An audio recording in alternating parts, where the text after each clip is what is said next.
электронных коммуникаций. Здрасте. Спасибо большое, что пригласили. Many thanks for the invitation.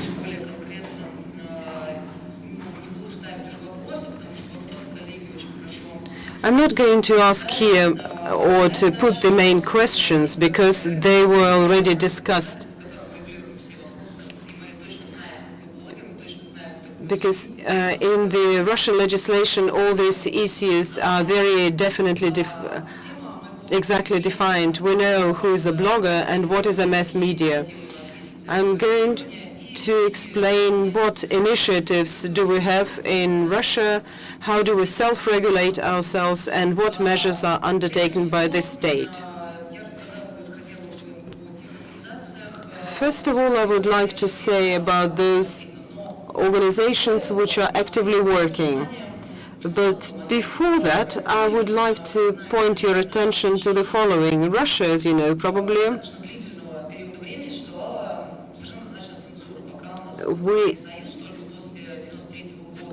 in Russia and the Soviet Union, the information was censored. And only after 1993 we can see that the situation improved. And the journalists started to self-regulate their activity.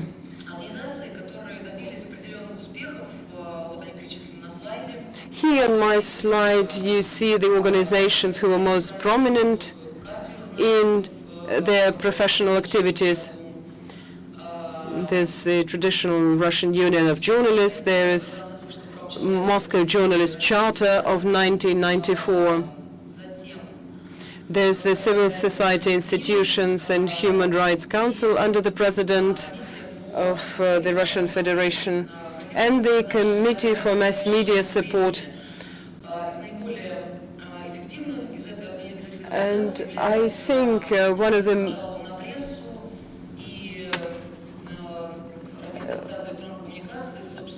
I think that the Social Board for Abusing Media is quite active in this respect, and the responsibility of my organization are connected with that. This board against the abuse, it is collecting the complaints of citizens against the media, and then our colleagues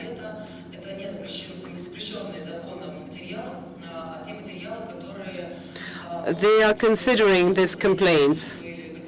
These complaints are normally not concerning something which is already a question for the police, but they are discussing this sort of a more sensitive issues of offending someone's feelings and so on.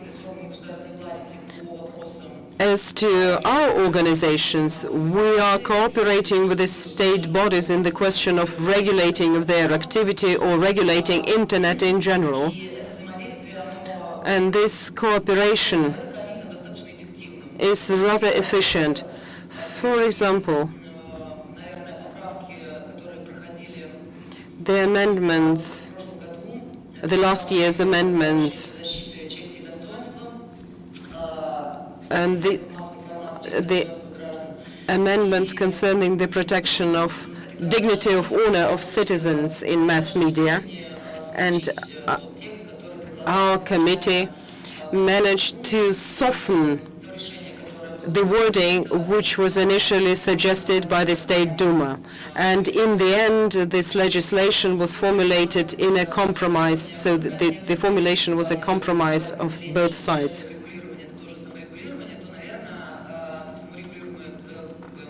I think that in a way our participation in regulation could be described as self-regulation as well.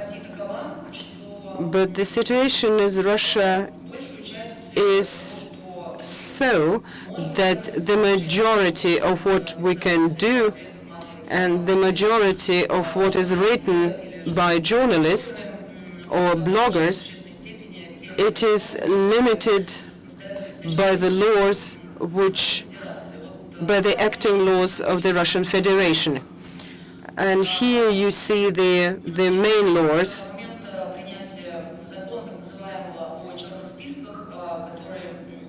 after the law on the blacklist was adopted, and that happened in 2012, all the self-regulation of internet and of mass media in general, it is only a seeming self-regulation, so to say. It only looks that way because we have a law on the state agent or on a foreign agent, or there's the law of blacklists, according to which anybody or any organizations can be declared a foreign agent, and then it will be persecuted, and there will be lots of checks against it will be initiated. So that is why now when we're saying about self-regulation, we are meaning mainly participation in the development and different pieces of legislation together with the state bodies.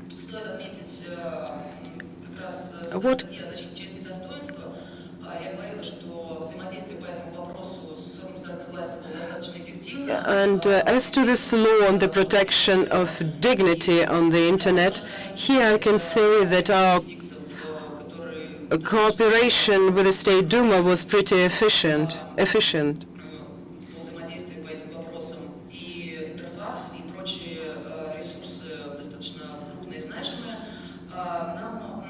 And there we also cooperated with the representatives of quite big agencies, news agencies like Interfax.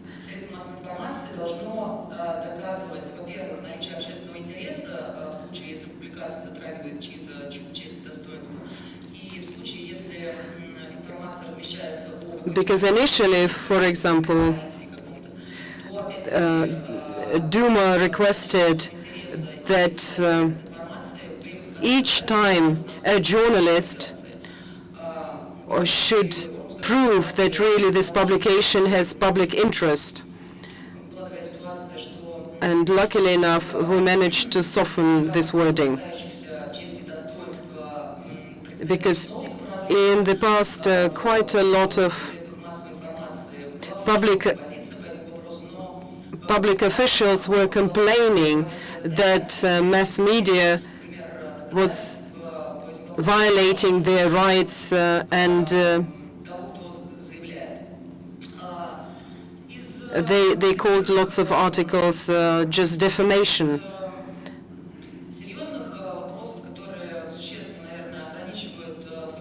And another thing which are really limiting the freedom of media,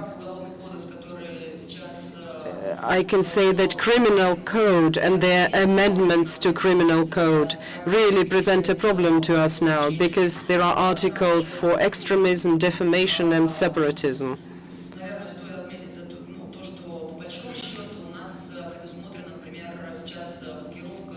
And for example, we have now people could be punished for their links containing, let's say, information of the extremist character or violating the copyrights. And as to the newest laws, I should mention the law on bloggers.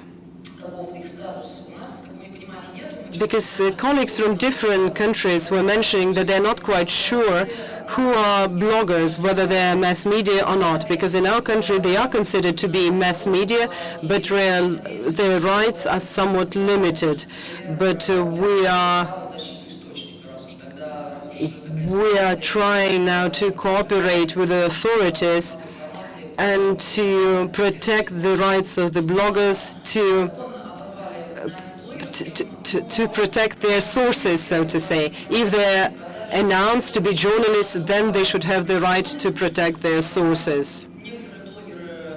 This law was called the anti-bloggers law, but we see that actually nothing in particular is happening against them, and that the requirements are not that difficult, not that heavy. They have to be registered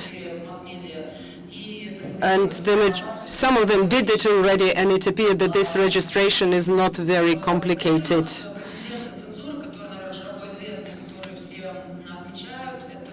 Precedents of censorship. We know that the channel Dozhd was blocked. It wasn't a court decision. That was the self-regulating of the ICPs. Dismissal of the chief editor of Lenta.ru. Lenta.ru was one of the leading internet mass media or site. It exists until now, but it is not that popular as it was in the past. And people consider this dismissal as an example of censorship. And these sites, Grani RU, Kasparov RU, AG RU, and the blog of activist Navalny was blocked without the clear legal basis.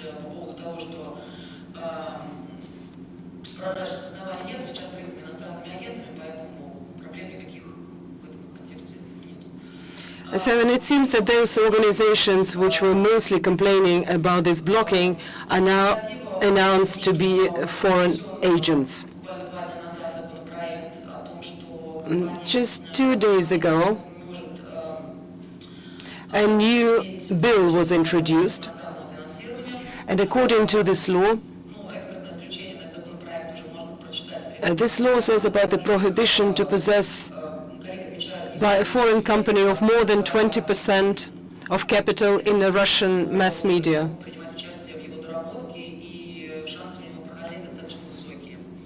And it seems that this bill is very realistically would be adopted.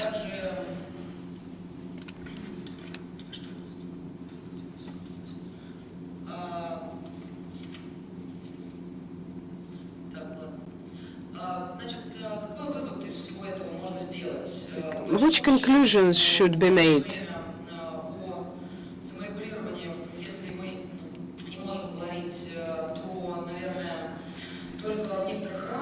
I don't think we can really speak about the self-regulation of the mass media. Lots of online publications has switched off the possibility to make comments on their sites, referring that they can do it in social media, like on the Facebook and on the Russian variant of that.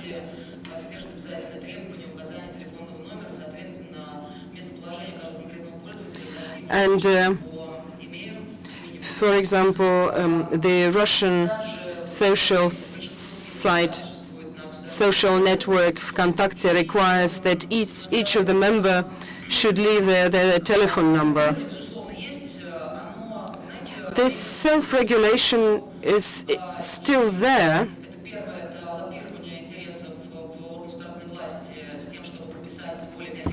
What does it mean in our case? In our case, it means that we are trying to lobby our interests with the authorities, that we are organizing close meetings with the representatives of the state bodies to discuss some issues. This is how we're working at the present moment. So that is why I can say that we are regulated quite strictly by our legislation and that we have a very strict self-censorship. And it seems that 90% of the population of the Russian Federation is not against introducing censorship on the internet. I think it is not just a guess, and these numbers were supported by different studies.